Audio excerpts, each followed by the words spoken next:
pero para hacer hincapié quizás en lo que hablamos de irnos reconstruyendo en un sistema mejor con el tiempo, ¿no?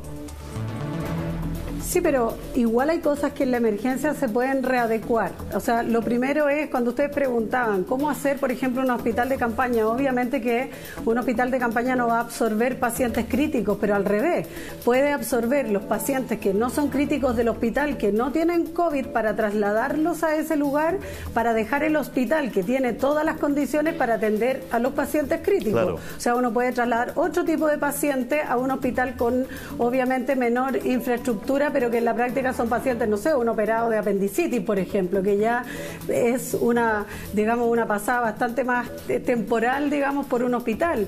O cuando estamos de otro tipo de enfermedades que son, obviamente, que son de urgencia, pero que la persona no requiere una atención, digamos, de ventiladores mecánicos u otra cosa. Lo otro es fortalecer el sistema primario. Lo conversamos en algún minuto. ¿Cómo hacer, por ejemplo, las hospitalizaciones domiciliarias? Eso requiere recursos, obviamente, no es que nos traspasen a nosotros la responsabilidad y listo, pero se puede que personas que podrían ir a un hospital, hacerle una hospitalización domiciliaria para que esa persona no tenga que ir al hospital y ocupar una cama que podría servir a un paciente crítico. O sea, independiente de que hoy día la infraestructura es la que tenemos, yo entiendo que el Ministerio está evaluando distintas alternativas y es lo que además nosotros tenemos disposición también a colaborar, a implementar, siempre y cuando se nos entreguen los elementos y por supuesto los recursos para poder hacerlo. Claro. Pero hay que actuar en directo, digamos, con este problema. Ahora, lo que plantea Gloria es una situación muy desesperada para ella y yo entiendo el estrés que ella puede tener hoy día de ver, porque cuando uno está viendo las cosas que están pasando, a nosotros nos pasa muchas veces decir, oye, cuando una persona llega y dice que no tiene que comer, hay una impotencia, porque uno dice, bueno, ¿cómo lo hacemos? ¿Cómo el municipio organiza un sistema para que esas personas no pasen por esa situación? Pero en el tema de salud es mucho más complejo porque las soluciones no siempre están en las manos de las personas que están trabajando directamente. Yo entiendo el estrés de Gloria debe ser tremendo y más bien la idea es ayudar a Gloria y a todos los funcionarios de salud a resolver este problema con todas las herramientas que tengamos hoy día y mañana podremos hacer la conversación de quién no hizo la pega. Y ojo, en el tema de los hospitales la inequidad se vuelve a repetir y de alguna manera se vuelve a todo lo que hemos hablado siempre, lo ha dicho también la Claudia, Gonzalo y otros, respecto de la inequidad en nuestras ciudades, oye, y de nuestro país, porque si nosotros en Santiago reclamamos por el sistema hospitalario, vámonos a regiones y ahí sí que tenemos problemas incluso aún mucho más graves y mucho mayores. Alcaldesa, denos solo un segundo. De eso precisamente hablábamos, no vamos a solucionar el problema de la inequidad de la salud chilena, la construcción de hospitales en estos días, pero sí se puede actuar en virtud de la emergencia rápidamente. Y para hablar de eso, Monse, se nos une un panelista más que tengo entendido que tú sabes quién es, porque yo ya ni lo reconozco. Sí, yo tampoco lo reconocí, pero me lo soplaron. El doctor José Miguel Bernucci, del Colegio Médico. Estamos aquí tratando de dilucidar, José Miguel, el tema de la disponibilidad de hospitales, de camas críticas, porque hay distintas versiones. Está el espacio riesgo, que nos explicaron que no es de camas críticas, pero está la zona norte de nuestra capital colapsada, tiene solamente el Hospital San José. Entonces nos dicen, por un lado acá, me acaban de decir del Ministerio de Salud, que está el centro de Huechuraba, que eso debería descongestionar el Hospital San José. ¿Está sirviendo o no está sirviendo de algo el espacio riesgo? Sí, hola, ¿me escuchan? Hola, buenos días, sí. Sí. Mira, lo que hay que comprender es que el problema hospitalario que se está generando es un problema de flujos. Cuando llegan las personas a consultar a la urgencia y cierto porcentaje de esas personas se hospitaliza, esas personas que se hospitalizan pueden ir a una unidad crítica directamente, a un intermedio o a una cama básica que se llama, que generalmente son camas de pacientes que no están tan graves pero que sí requieren tratamientos de hospitalización. Y dentro del hospital, los pacientes críticos, cuando ya se les pasa su estado crítico, tienen que salir a un intermedio y los pacientes que están en intermedio tienen que salir a una cama. Entonces se genera un flujo de pacientes que es lo que permite, por ejemplo, que la urgencia pueda seguir atendiendo. El problema que nos pasa es que con el COVID los pacientes están en promedio 14 a 20 días, algunos hasta 28 días en la UCI, y eso genera el primer cuello de botella. El segundo, que cuando tenemos llena la UCI, tampoco la urgencia puede derivar directamente hacia allá. Si tenemos llenos los intermedios, los UCI no pueden sacar los pacientes, y si tenemos llenos de hospitalizados, los de intermedios no pueden salir. Entonces se forman distintos cuellos de botella, Y ahí es donde se empieza a generar el colapso y se empieza a generar el atolladero en los servicios de urgencia. Al no poder hospitalizar los pacientes quedan hospitalizados en los servicios de urgencia y ahí reciben no los mejores tratamientos y generalmente se pueden empezar a complicar. Y eso es lo que pasó, por ejemplo, en España, en Italia, y es lo que nos pasa en algunos inviernos acá, y es lo que está sucediendo ahora en algunos hospitales de Santiago. Tenemos que ir a un pequeño corte comercial, pero antes, este fue titular de CNN. El doctor Enrique París dijo sobre Isquia Siches: ella dice representar a todos los médicos de Chile y eso no es verdad. Lo dejamos con esa inquietud, vamos a hacer un pequeño corte. Estoy conversando con el alcaldesa Pizarro, estábamos con el alcalde Durán de Independencia, con José Miguel Bernucci del Colegio Médico y la alcaldesa Leitao de Peñalolén. Julio, tú habías presentado un titular, sí. Qué interesante que lo conversemos. Sí, doctor Bernucci, ahí está el titular, está en CNN, en la portada. Enrique París sobre Isquia Siches, que es la presidenta del Colegio Médico. Ella dice representar a todos los médicos de Chile y no es verdad. El expresidente del Colegio Médico afirmó, ¿no es cierto?, que esta sería una estrategia, sin dar nombre, para hacer caer a Piñera con la crisis sanitaria. Esas son las declaraciones de Enrique París. ¿Qué tiene que decir el Colegio Médico, José Miguel? O sea, la verdad que yo creo que fueron unas críticas destempladas. Probablemente el doctor París no lo pensó mucho al decirlo. De hecho, tengo entendido que después pidió como algún tipo de disculpa o algo por el estilo. Yo creo que el doctor París en ese minuto ejemplificó muchas personas que ven en la actitud del colegio o en las críticas que hace el colegio una crítica política en vez de una crítica técnica. Y quiero decirle, digamos, al doctor París y a todas las personas que piensan así, que eso jamás ha estado más alejado de la realidad.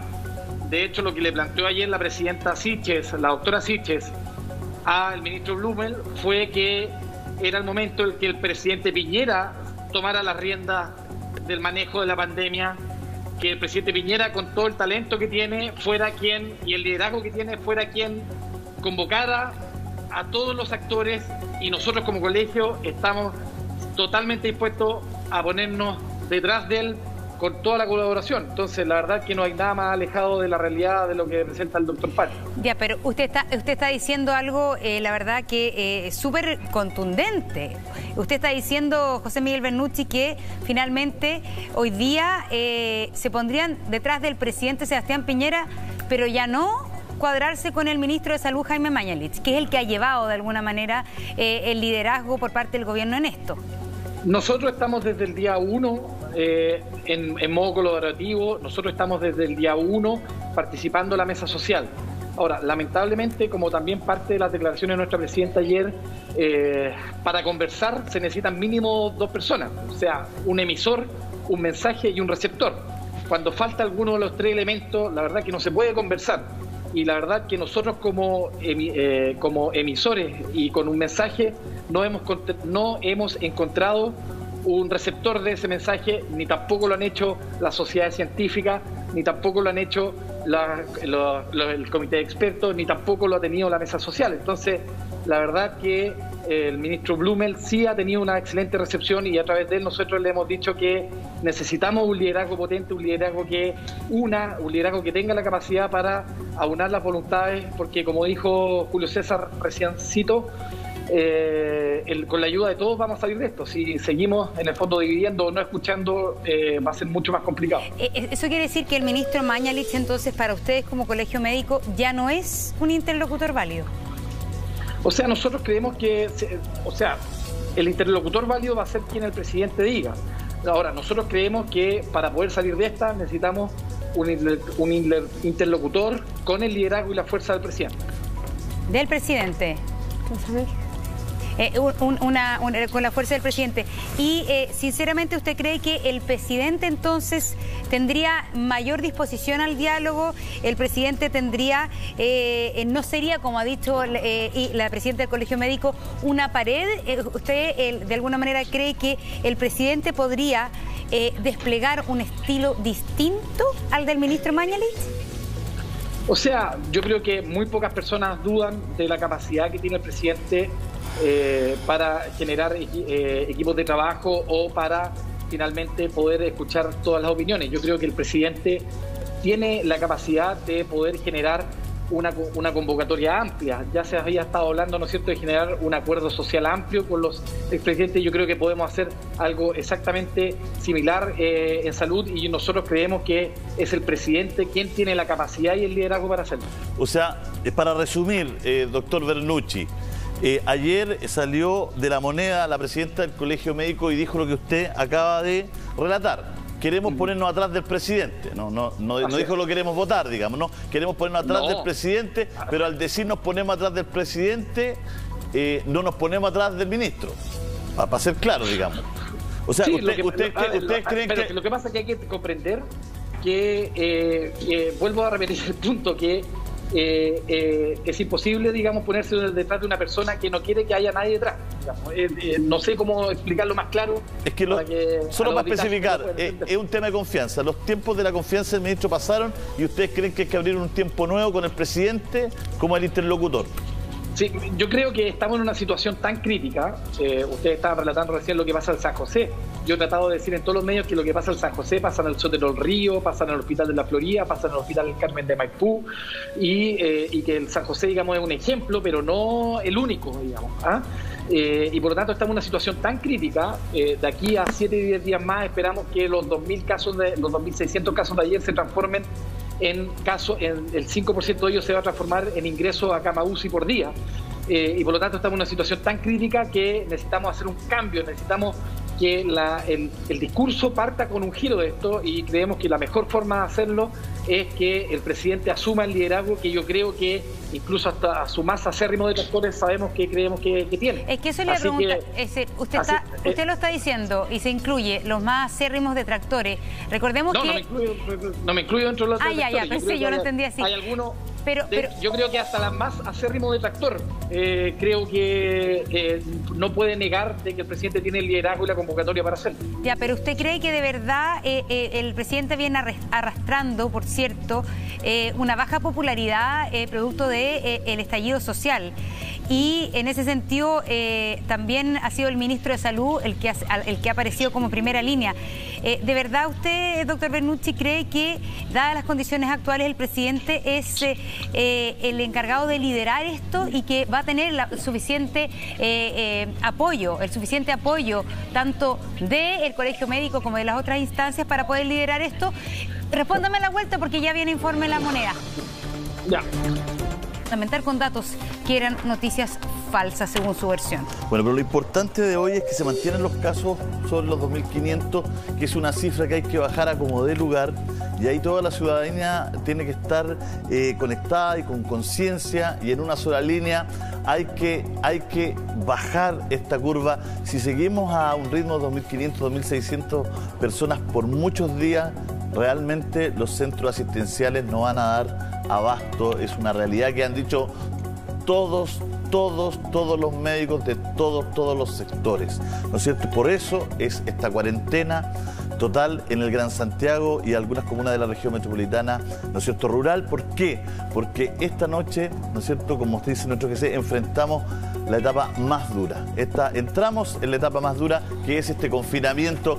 Estas son palabras del ministro Mañanich. Esta noche entramos a la etapa más dura y nosotros hacemos un llamado a la conciencia de todos los chilenos, porque independiente si usted es crítico o no es crítico de la estrategia del gobierno, con más de 2.500 personas diarias por un par de semanas, los sistemas de salud no van a dar abasto, van a estar muy estresados, alcaldesa Pizarro.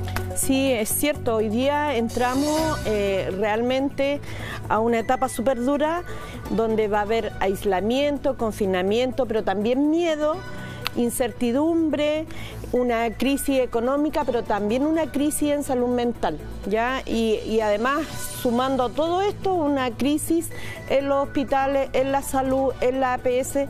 Nosotros tenemos ya en los funcionarios de la salud 10 contagios con COVID-19 y eso para nosotros es bastante duro. Quiero decir que la confianza se gana en este sentido.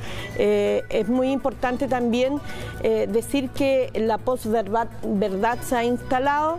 pero aquí yo llamo a que seamos coherentes entre todos, porque esto en nada ayuda también a solucionar los problemas. Por eso, yo creo que la desconfianza lo único que hace es no solucionar el problema.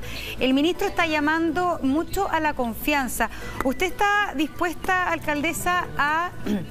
Finalmente, en este minuto hay un punto de inflexión en el gobierno, hay un cambio de actitud a tener confianza, a generar finalmente esa confianza a partir de partir un poco de cero y decir, estas son las autoridades, yo voy a confiar, colaboremos? ¿Está dispuesta también por su lado a eso, no? Por supuesto que sí, los alcaldes siempre hemos tratado de colaborar, pero en este sentido no hemos sido escuchados, y no solo basta con creer tener la razón, sino que en este sentido también tiene que ver con la confianza, con persuadir, con dialogar, y esa actitud no la hemos visto de parte del gobierno. Si yo tengo razón, no solo basta creer que yo tengo la razón, tiene que el otro creer que yo tengo razón, y eso significa persuadir. El problema entonces no es mío, sino el problema es también en realidad de persuadir. De persuadir, pero ¿tiene el ministro la función, José Miguel Bernucci, de persuadir a cada uno de los alcaldes, o debiera haber asumido esta función otra autoridad? O sea, yo creo que en su minuto, aquí lo que se planteaba justamente la alcaldesa Pizarro ha dado tremendo en el clavo. Nosotros lo que hemos pedido es transparencia y en el fondo que se pongan en el contexto las decisiones en cada contexto. ¿Qué quiero decir con esto? ¿Me escuchan? Sí, te estamos escuchando. ¿Qué quiero decir con esto? Quiero decir de que cuando se indica una cuarentena, a la gente que finalmente es la que tiene que cumplir la cuarentena, le tiene que hacer sentido el por qué se indica la cuarentena, o en el caso contrario, por qué se retira la cuarentena. Hoy en día todos entendemos y comprendemos que estamos en una situación realmente crítica por los 2.500 casos que estaba diciendo recién Julio César, por el 90% de ocupación de camas UPC que tenemos en Santiago, y por lo tanto nadie pone en duda el porqué. Pero cuando hace algunas semanas atrás se daba la cuarentena de la mitad de Puente Alto, de la otra mitad no, se le preguntaba el por qué se hacía eso, la verdad que las respuestas eran bastante escuetas, el nivel de aceptación de eso era bastante menor. Lo mismo pasa cuando los alcaldes en el fondo reaccionaban porque se tomaban tal o cual decisión. No había una explicación, no había esa entablación de una conversación para poder generar la confianza en las decisiones que se tomaban. Y ese es un gran problema. Mire, solamente quiero decir que el otro día tuve una conversación con un exministro, afortunadamente, que me contaba que a su vez otro exministro, el doctor Jiménez de la Jara, contaba que a él le tocó enfrentar la epidemia de cólera el año 91. Y el doctor Jiménez de la Jara, con su enorme inteligencia, decía, bueno, hoy en día la tiene mucho más complicada, porque en el año 91 no existían redes sociales, no existía acceso a la información inmediata, y por lo tanto su voz era la voz del mando. Hoy en día la transparencia, el educar, el hacer entender, tiene que ser un fin en sí mismo, y probablemente lo que estaba hablando la alcaldesa Pizarro tiene que ver con eso, y ha sido uno de los problemas del manejo de esta pandemia. Carolina Leitao se tiene que ir, pero antes de eso, a ver, alcaldesa Leitao, el ministro, reitero, de alguna manera ha acusado recibo de esta pérdida de confianza.